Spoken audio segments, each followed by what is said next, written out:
दोस्तों स्वागत है आप सभी का हमारे इस YouTube चैनल BR बोर्ड में। दोस्तों आज हम लोग देखेंगे सामाजिक विज्ञान का मॉडल पेपर जो मैट्रिक बोर्ड परीक्षा 2025 के लिए बहुत ही महत्वपूर्ण है। दोस्तों इस मॉडल पेपर में कुल 80 ऑब्जेक्टिव क्वेश्चन हैं। इसके अलावा 24 लघु उत्तरीय प्रश्न हैं और 8 दीर्घ उत्तरीय प्रश्न हैं। दोस्तों सभी प्रश्न का उत्तर हम लोग इस वीडियो में हम लोग देखेंगे। तो अगर आप इस बार मैट्रिक की परीक्षा देने वाले हैं तो वीडियो को पूरा जरूर देखें, क्योंकि इसमें से बहुत सारा प्रश्न आपकी परीक्षा में आने वाले हैं। तो चलिए हम लोग पहला क्वेश्चन से वीडियो को शुरू करते हैं। आप लोग अगर चैनल पर नए हैं तो चैनल को भी सब्सक्राइब कर लीजिए। और दोस्तों इससे पहले हम साइंस का मॉडल पेपर अपलोड कर चुके हैं, तो अगर आप लोग वीडियो नहीं देखे हैं तो चैनल के प्लेलिस्ट में जा के वीडियो देख सकते हैं।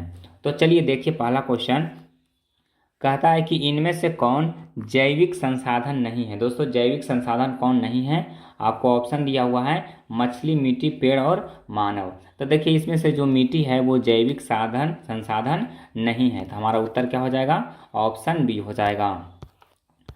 चलिए उसके बाद हम लोग अगला क्वेश्चन देखते हैं। देखिए दूसरा प्रश्न कहता है कि भारत सरकार की वन नीति के अनुसार कम से कम कितना प्रतिशत भूभाग वन आच्छादित रहना चाहिए। यानी कि भारत का जो वन नीति नियम बनाया गया है उसमें कितना प्रतिशत भूभाग पर वन रहना चाहिए, तो हमारा आंसर होगा 33% भूभाग पर, यानी कि ऑप्शन बी हमारा करेक्ट आंसर है। चलिए उसके बाद हम लोग अगला क्वेश्चन देखते हैं। देखिए तीसरा क्वेश्चन कहता है कि महानदी पर कौन सा बांध बना हुआ है। दोस्तों महानदी पर कौन सा बांध है, तो इसका आंसर होगा हीराकुंड बांध, यानी कि ऑप्शन सी हमारा बिल्कुल सही आंसर है। चलिए उसके बाद आइए अगला प्रश्न में। देखिए चौथा क्वेश्चन कहता है कि टैक्सोल है। तो दोस्तों जो टैक्सोल है वो एक दवा है, और किसके लिए टैक्सोल का उपयोग किया जाता है, तो हमारा आंसर होगा कैंसर के लिए। दोस्तों कैंसर रोधी दवा है, क्या है, टैक्सोल है। तो हमारा आंसर क्या हो जाएगा, ऑप्शन बी हो जाएगा। दोस्तों आप लोग वीडियो को लाइक ज़रूर कीजिए, क्योंकि वीडियो को लाइक करने से हमको मोटिवेशन मिलता है। और कमेंट करके ज़रूर बताइए कि वीडियो कैसा आपको लगता है, क्योंकि दोस्तों आपका फीडबैक ज़रूरी है। इसी के अनुसार हम अगला वीडियो अपलोड करते हैं, क्योंकि आप लोगों को बोर्ड एग्जाम में 450 से ज़्यादा नंबर आपको लाना है। तो आप लोग अभी से तैयारी में लग जाइए, और जितना भी मॉडल पेपर अपलोड कर रहे हैं सभी को आप लोग देख लीजिए। बहुत सारे क्वेश्चन आपको परीक्षा में आ जाएंगे। तो चलिए हम अगला क्वेश्चन की ओर बढ़ते हैं। देखिए पांचवा क्वेश्चन कहता है कि इनमें से कौन धात्विक खनिज नहीं है। देखिए बताना है कि कौन धात्विक खनिज नहीं है। ऑप्शन दिया हुआ है बॉक्साइट, क्रोमाइट, निकेल और ग्रेफाइट। तो देखिए इसमें से ग्रेफाइट है वो धात्विक खनिज नहीं है, यह अधात्विक खनिज है। कैसा है, यह अधातु का खनिज है। तो हमारा आंसर क्या हो जाएगा, ग्रेफाइट। दोस्तों ग्रेफाइट का उपयोग पेंसिल के नीब में प्रयोग किया जाता है, और यह विद्युत का सुचालक है। कभी कभी प्रश्न पूछ देता है कि कौन सा अधातु होते हुए भी विद्युत का सुचालक है, तो हमारा आंसर होगा ग्रेफाइट। चलिए उसके बाद हम लोग अगला क्वेश्चन देखते हैं। कहता है कि इनमें से कौन टर्सरी कोयला भंडार है। दोस्तों टर्सरी मतलब होता है तृतीय। तो तृतीय कोयला का भंडार कहाँ है, मेघालय में है, यानी कि ऑप्शन बी इसका करेक्ट आंसर है। आप लोग सभी प्रश्नों को अच्छी तरह से रिवीजन कर लीजिए, और जो प्रश्न याद नहीं है उसको आप लोग कॉपी में नोट कर लीजिए, ताकि आपको बाद में रिवीजन करने को मिले। चलिए उसके बाद देखिए सातवां क्वेश्चन कहता है कि इनमें से कौन परमाणु शक्ति का साधन नहीं है। परमाणु शक्ति का साधन कौन नहीं है, तो देखिए यूरेनियम दिया हुआ है, बॉक्साइट दिया हुआ है, मोनाजाइट दिया हुआ है और थोरियम दिया हुआ है। तो देखिए इसमें आंसर जो होगा वो हो जाएगा बॉक्साइट, क्योंकि दोस्तों बॉक्साइट है वो एक एल्यूमिनियम का अयस्क है, और इसका उपयोग परमाणु शक्ति में नहीं किया जाता है। तो इसको आप लोग याद रखिए। बाकी यूरेनियम, मोनाजाइट और थोरियम ये सब जो है इसका परमाणु शक्ति में उपयोग किया जाता है। चलिए उसके बाद देखिए अगला क्वेश्चन कहता है कि भारत को कुल कितने डाक क्षेत्रों में बांटा गया है, तो हमारा आंसर होगा 9। तो देखिए ऑप्शन कहाँ पे है, ऑप्शन डी में है 9। तो इसका सही आंसर क्या होगा, ऑप्शन डी हो जाएगा। चलिए उसके बाद देखिए नौवां क्वेश्चन भी बहुत ही इंपॉर्टेंट है। कहता है कि इनमें से कौन नदी असम में बाढ़ का कारण। दोस्तों असम में कौन सा नदी है जो बाढ़ का कारण है, तो तो इसका आंसर हो जाएगा ब्रह्मपुत्र नदी, यानी कि ऑप्शन बी हमारा सही आंसर है। चलिए उसके बाद आइए अगला क्वेश्चन में। देखिए कहता है कि तरुण भारत संघ, इसको कहा जाता है एनजीओ का संबंध किस राज्य से है। तो दोस्तों एनजीओ का संबंध है, यानी कि तरुण भारत संघ का जो संबंध है वो राजस्थान से है। तो हमारा आंसर क्या होगा, ऑप्शन डी होगा। चलिए उसके बाद हम लोग अगला क्वेश्चन देखते हैं। कहता है कि इनमें से किसका उपयोग इलेक्ट्रॉनिक उद्योगों में होता है। दोस्तों ऑप्शन दिया हुआ है अभ्रक, मैग्नीज, बॉक्साइट और इनमें से सभी। तो देखिए अभ्रक आप लोग जानते हैं कि अभ्रक का उपयोग होता है, मैग्नीज का उपयोग बैटरी बनाने में किया जाता है, और बॉक्साइड यानी कि किसका अयस्क है, एल्यूमिनियम का। तो एल्यूमिनियम का भी अयस्क इलेक्ट्रॉनिक उद्योग में किया जाता है, यानी कि हमारा आंसर क्या हो जाएगा, हमारा आंसर हो जाएगा इनमें से सभी। और दोस्तों एक प्रश्न आपके लिए है कि विद्युत हीटर में जो कॉइल होता है वह किस धातु का बना होता है। अगर आप लोग जानते हैं तो जल्दी से कमेंट कीजिए। और एक प्रश्न है कि विद्युत बल्ब का जो फिलामेंट होता है वह किस धातु का बना होता है।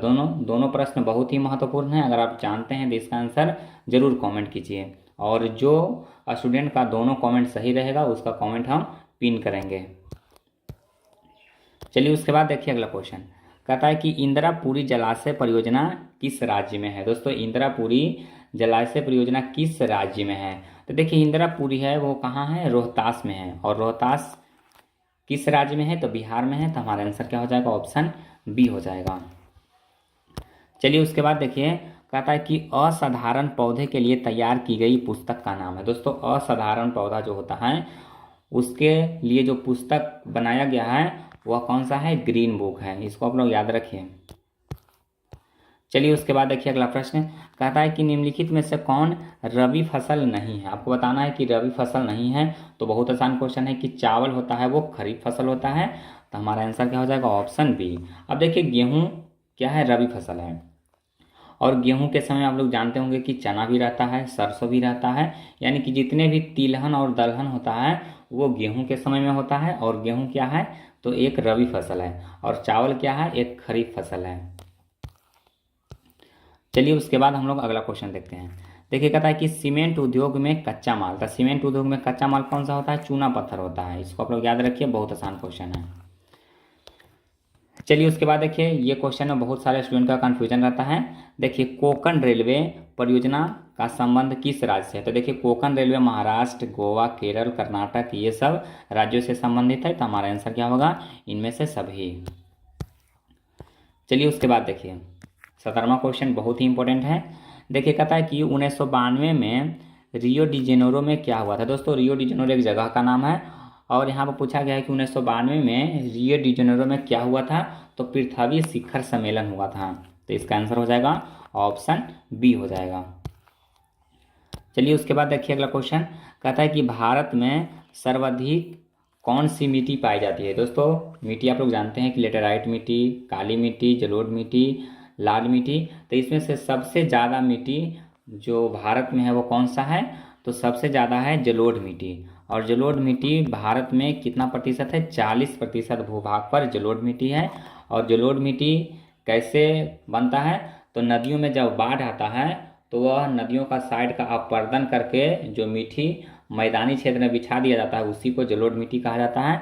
और यह भारत में 40% भूभाग पर है। और सबसे उपजाऊ मिट्टी भी जलोढ़ मिट्टी होती है। उसके बाद देखिए 19वां क्वेश्चन कहता है कि भारत में पहला जल विद्युत संयंत्र कहाँ लगाया गया था। दोस्तों जल विद्युत संयंत्र से क्या होता है, तो जिसको हिंदी में पनबिजली कहा जाता है, जहाँ से पानी से बिजली बनाया जाता है। तो सबसे पहले भारत में जल विद्युत संयंत्र है, यानी कि हाइड्रो इलेक्ट्रिक पावर प्लांट कहाँ लगाया गया था। तो इसका आंसर हो जाएगा दार्जिलिंग में। और दार्जिलिंग कहाँ पड़ता है, तो वेस्ट बंगाल में पड़ता है। कहाँ पड़ता है, वेस्ट बंगाल यानी कि पश्चिम बंगाल में। चलिए उसके बाद देखिए कहता है कि बिहार में उर्वरक का कारखाना। दोस्तों उर्वरक मतलब होता है खाद। तो बिहार में खाद का कारखाना कहाँ है, बरौनी में है। तो इसका आंसर हो जाएगा ऑप्शन सी हो जाएगा। चलिए उसके बाद आइए अगला क्वेश्चन में। देखिए कहता है कि निम्नलिखित कारकों में कौन सूखे के लिए जिम्मेवार है। सूखे के लिए जिम्मेवार क्या है, भूकंप, बाढ़, वर्षा की कमी और सुनामी। तो इसमें वर्षा अगर नहीं होगा तो सूखा होगा, यानी कि सूखा के लिए कौन जिम्मेवार है, तो वर्षा की कमी। बहुत आसान क्वेश्चन है। उसके बाद देखिए कहता है कि सरदार सरोवर कृत्रिम जलाशय का संबंध है। तो देखिए सरदार सरोवर बांध जो है वो नर्मदा नदी पर है। तो सरदार सरोवर जो कृत्रिम जलाशय है वह नर्मदा नदी से संबंधित है। उसके बाद देखिए 23वां क्वेश्चन, बहुत ही इंपॉर्टेंट क्वेश्चन है, इसको भी आप लोग देख लीजिए। कहता है कि जून 2023 में कौन सा चक्रवात आया था? तो इसका आंसर होगा बिपरजॉय, यानी कि ऑप्शन बी इसका करेक्ट आंसर है। चलिए उसके बाद देखिए कहता है कि पृथ्वी की सतह पर सबसे पहले पहुंचने वाला भूकंपीय तरंग कौन? प्राइमरी। तो यहाँ पर हमारा आंसर होगा प्राथमिक, यानी कि पी तरंग। चलिए उसके बाद देखिए कहता है कि संचार का सबसे लोकप्रिय साधन। तो देखिए संचार का यानी कि कम्युनिकेशन का सबसे लोकप्रिय संसाधन कौन सा है? तो इसका आंसर होगा मोबाइल, यानी कि ऑप्शन बी हमारा सही आंसर है। लेकिन दोस्तों किताब के अनुसार इसका आंसर क्या होता है? तो सार्वजनिक टेलीफोन होता है। और सार्वजनिक टेलीफोन कब था? जब मोबाइल फ़ोन नहीं आया था, यानी कि 2010 से पहले जितने भी एग्जाम हुए हैं उसमें अगर ये क्वेश्चन पूछा जाता था तो इसका आंसर होता था सार्वजनिक टेलीफोन। लेकिन जैसे ही मोबाइल फ़ोन भारत में आया तो तब से इसका आंसर क्या हो गया? मोबाइल फ़ोन हो गया, यानी कि ऑप्शन बी यहाँ पे सही आंसर है। अब अगर पूछा जाएगा तो सबसे लोकप्रिय संसाधन कौन है? तो यहाँ पे हो जाएगा मोबाइल फ़ोन। चलिए उसके बाद देखिए कहता है कि कोलकाता कोऑपरेशन एक्ट किसके शासनकाल में पारित हुआ था? तो इसका आंसर होगा लॉर्ड कर्जन के शासनकाल में। इसका आंसर आप लोग याद रखिए, हमारा आंसर क्या होगा? ऑप्शन ए होगा।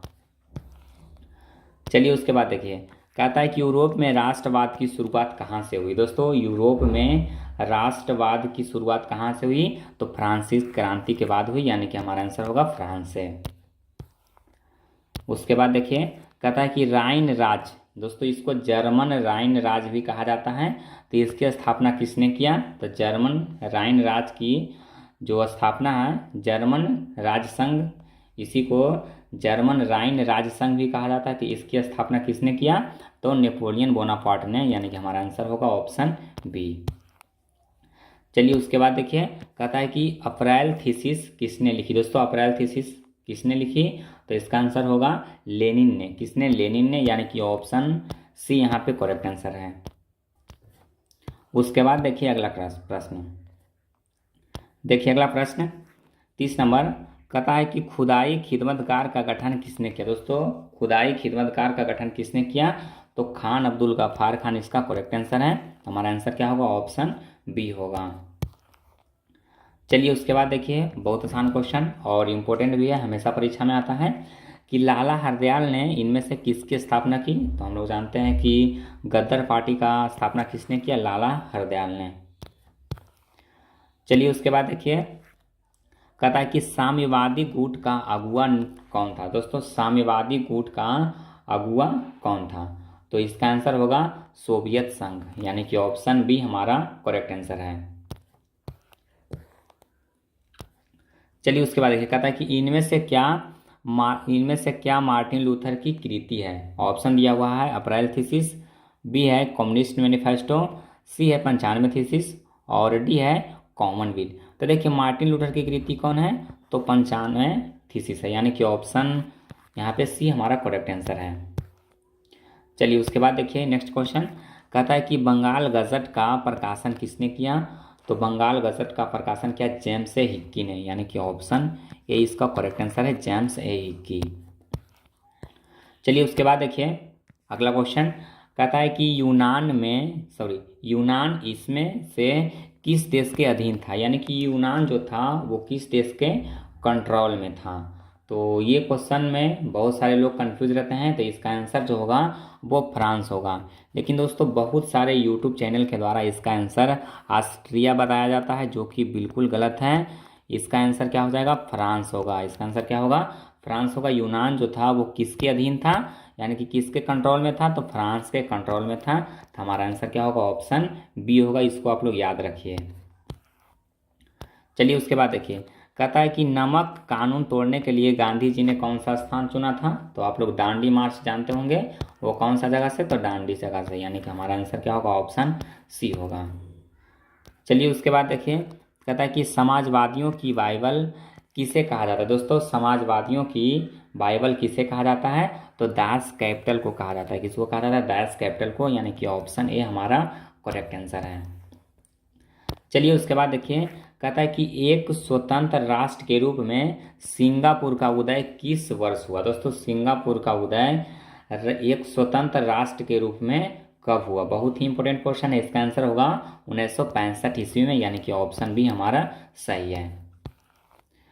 चलिए उसके बाद देखिए, कहता है कि वियना कांग्रेस में कौन सा राष्ट्र सम्मिलित नहीं था? वियना कांग्रेस में कौन सा राष्ट्र सम्मिलित नहीं था? तो आपको ऑप्शन दिया हुआ है ब्रिटेन, जर्मनी, रूस और फ्रांस। तो इसका आंसर होगा जर्मनी, यानी कि ऑप्शन बी करेक्ट है। चलिए उसके बाद देखिए, फॉरवर्ड ब्लॉक की स्थापना किसने की? बहुत आसान क्वेश्चन है, सुभाष चंद्र बोस ने, यानी कि ऑप्शन बी हमारा करेक्ट आंसर है। चलिए उसके बाद देखिए, कहता है कि बम्बई राज्य के विभाजन कर किन दो राज्यों का गठन हुआ? देखिए दोस्तों, पहले बम्बई था, तो बम्बई के विभाजित करके महाराष्ट्र और गुजरात बनाया गया, यानी कि ऑप्शन बी हमारा सही होगा। चलिए उसके बाद देखिए, कहता है कि बिहार में कुल कितने नगर निगम स्थापित किए गए हैं? बिहार में कुल कितने नगर निगम हैं? तो 19 नगर निगम है। हमारा आंसर क्या होगा? ऑप्शन बी होगा। उसके बाद देखिए 43 नंबर सवाल, कहता है कि राज्य पुनर्गठन आयोग की स्थापना कब हुई? दोस्तों राज्य पुनर्गठन आयोग की स्थापना कब हुई? तो इसका जो करेक्ट आंसर होगा वो हो जाएगा 1953। देखिए ऑप्शन सी में दिया हुआ है 1953, यानी कि ऑप्शन सी सही है। चलिए उसके बाद देखिए अगला प्रश्न, कहता है कि चुनाव आचार संहिता का निर्माण कौन करता है? दोस्तों चुनाव आचार संहिता का निर्माण कौन करता है? तो इलेक्शन कमीशन करता है, यानी कि चुनाव आयोग करता है। तो आंसर हो जाएगा ऑप्शन ए। चलिए उसके बाद देखिए, कहता है कि बिहार में पंचायती राज संस्थाएं हैं, तो त्रिस्तरीय है। तो इसका आंसर होगा ऑप्शन सी त्रिस्तरीय। चलिए उसके बाद देखिए, कहता है कि आंग सान सू की का संबंध आंग सान सू की किस देश का नागरिक है? या फिर पूछ देता है कि इसका संबंध किस देश से था?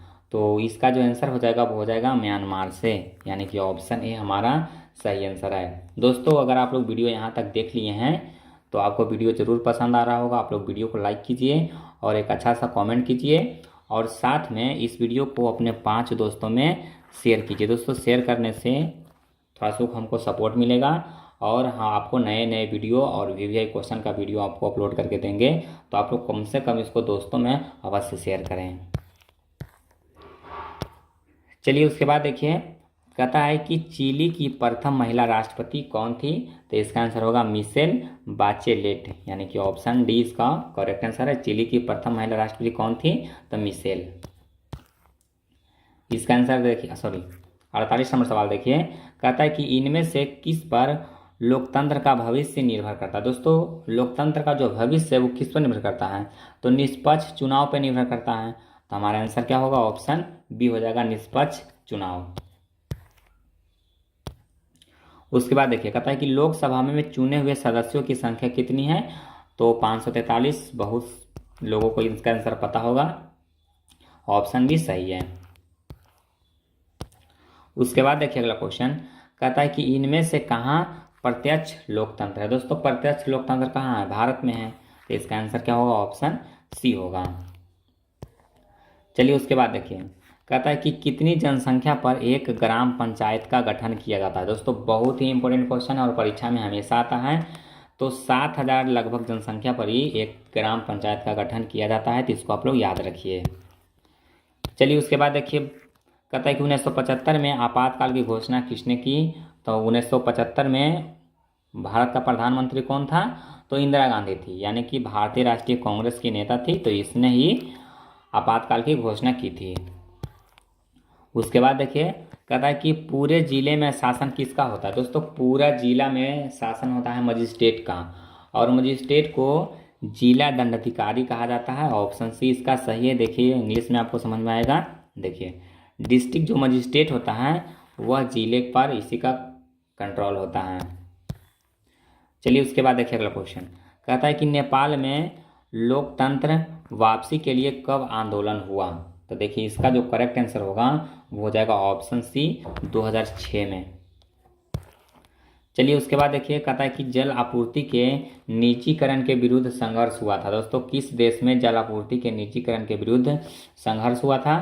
तो इसका आंसर होगा बोल्विया में, यानी कि ऑप्शन बी इसका करेक्ट है। चलिए उसके बाद देखिए, कहता है कि व्हिग एंड टोरी नामक राजनीतिक दल का संबंध किस देश से है? बहुत ही इंपॉर्टेंट क्वेश्चन है। इसका आंसर होगा ब्रिटेन, ऑप्शन डी करेक्ट है। चलिए उसके बाद देखिए, कहता है कि इंग्लैंड में महिलाओं को वोट देने का अधिकार कब प्राप्त हुआ? दोस्तों बहुत बार यह प्रश्न आ चुका है, तो इसको आप लोग याद रखिए। कब? तो 1918 में। कब? तो 1918 में। तो इसको आप लोग ट्रिक से याद रखिए कि वोट देने का अधिकार भारत में कितने वर्ष में प्राप्त हो जाता है? तो 18 साल में। तो हमारा आंसर इसको याद रखिए, 18 से 1918। चलिए उसके बाद देखिए, कहता है कि इनमें से क्या संघात्मक शासन व्यवस्था की विशेषता है? दोहरी सरकार, बी दिया गया है स्वतंत्र न्यायपालिका, सी है संविधान की सर्वोच्चता। तो देखिए इसमें से तीनों है जो संघात्मक शासन व्यवस्था की विशेषता है, तो हमारा आंसर हो जाएगा ऑप्शन डी। चलिए उसके बाद देखिए, कहता है कि पटना नगर निगम में कितने वार्ड हैं? बहुत ही इंपॉर्टेंट क्वेश्चन है। तो इसमें कितने वार्ड है? 75 वार्ड हैं, तो इसका आंसर होगा ऑप्शन डी। चलिए उसके बाद देखिए, कहता है कि भारतीय जनता पार्टी की स्थापना किसकी अध्यक्षता में हुई थी? तो अटल बिहारी वाजपेयी की अध्यक्षता में की हुई थी, तो हमारा आंसर होगा ऑप्शन ए।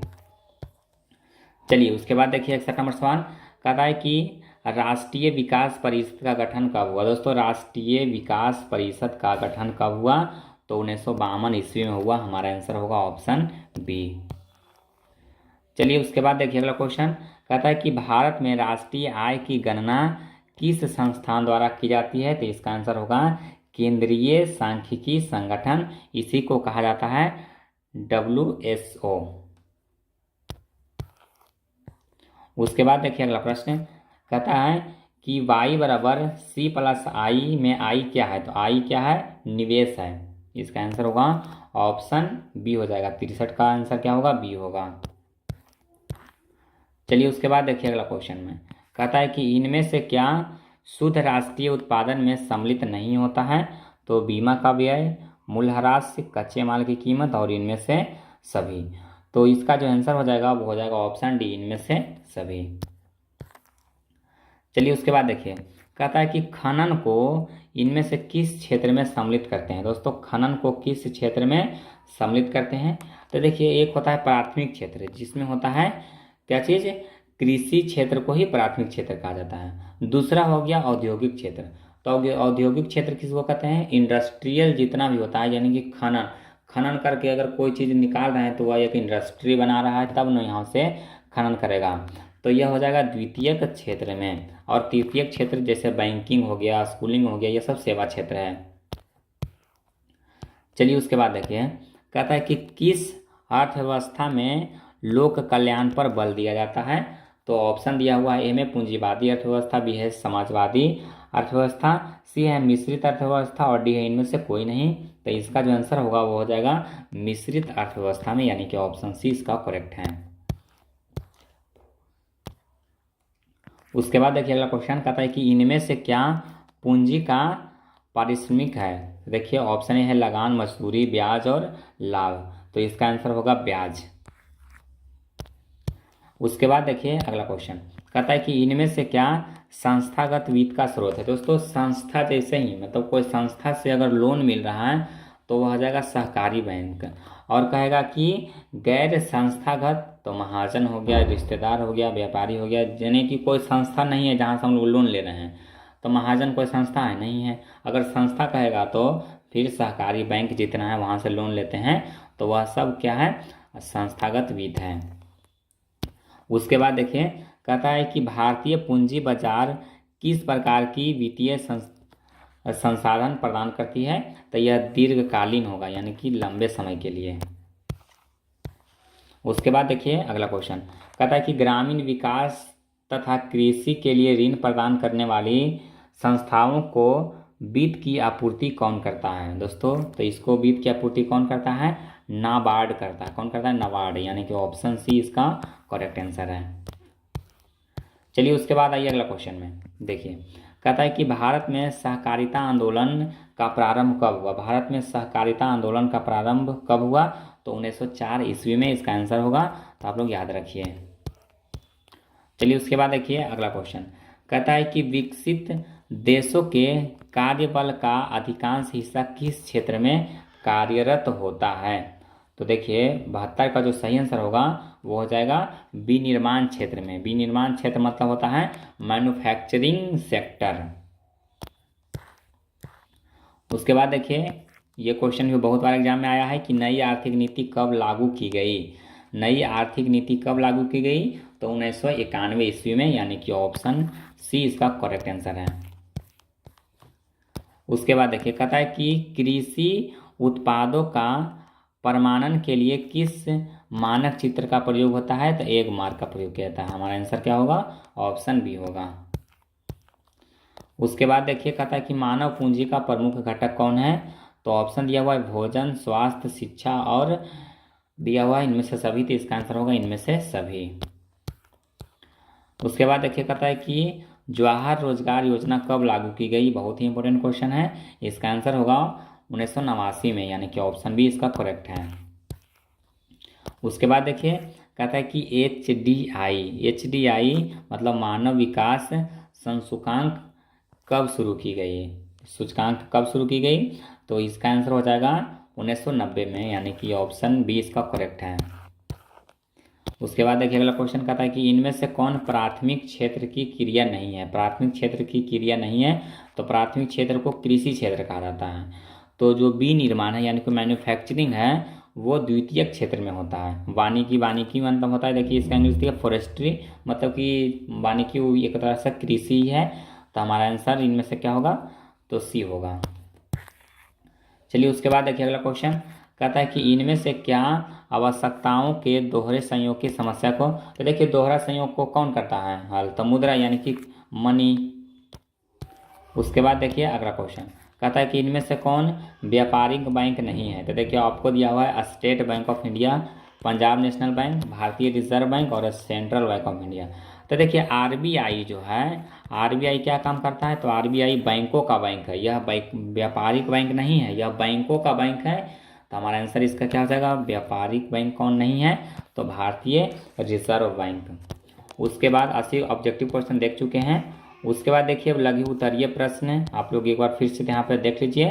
तो लघु उत्तरीय प्रश्न जितना भी यहाँ पे दिया गया है और दीर्घ उत्तरीय प्रश्न जितने भी हैं सभी का आंसर हम अगले वीडियो में लेकर आएंगे, क्योंकि दोस्तों यह वीडियो ज़्यादा लंबा हो रहा है। तो आप लोग एक बार यहाँ से देख लीजिए कि इसमें से कौन सा लघु उत्तरीय प्रश्न है और दीर्घ उत्तरीय प्रश्न है। तो सभी को आप अच्छी तरह से कॉपी में नोट कर लीजिएगा। इसका आंसर जल्दी ही इसी यूट्यूब चैनल पर अपलोड करने वाले हैं। तो आप लोग चैनल को जल्दी से सब्सक्राइब कर लीजिए और बेल आइकन को दबा लीजिए, ताकि वीडियो जब भी हम डालें तो आपका नोटिफिकेशन मिल सके। और चैनल को लाइक ज़रूर करें।